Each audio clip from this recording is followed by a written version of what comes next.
Hi எல்லாருக்கும் good morning, happy Sunday. இன்றைக்கி எங்கள் கார்டன் க்ளீனிங் அண்டு இந்த ஏரியாலாம் எப்படி க்ளீன் பண்ணுறேன், எப்படி ஆர்கனைஸ் பண்ணி வைக்க போகிறேன்ட்டுன்னு அதுதான் பார்க்க போகிறோம். வாங்க இன்றைக்கி விளாக்குள்ளே போகலாம். கொஞ்சம் அப்படி தான் கொச்சன்னு காடு மாதிரி இருக்கும் எங்கள் கார்டனு. ஆனால் நல்லாயிருக்கும், லைனாக அழகாக அடுக்கி வச்சுருப்போம்.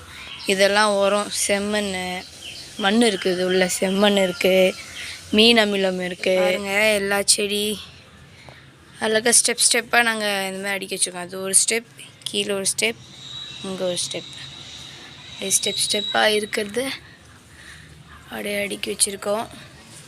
இப்போ இந்த இடம் தான் க்ளீன் பண்ண போகிறோம். இந்த தேவையில்லாத இந்த பிளாஸ்டிக்கு இதெல்லாம் அப்படியே க்ளீன் பண்ணிவிட்டு அப்படியே செடிக்கு தண்ணி ஊற்றிட்டு இன்றைக்கி சண்டே கார்டன் க்ளீனிங் தான். இந்த தரைலாம் ரொம்ப குப்பையாக இருக்குது இங்கே எல்லாம், அதை ஃபுல்லாக க்ளீன் பண்ண போகிறோம். அங்கே வீடியோக்குள்ளே போகலாம்.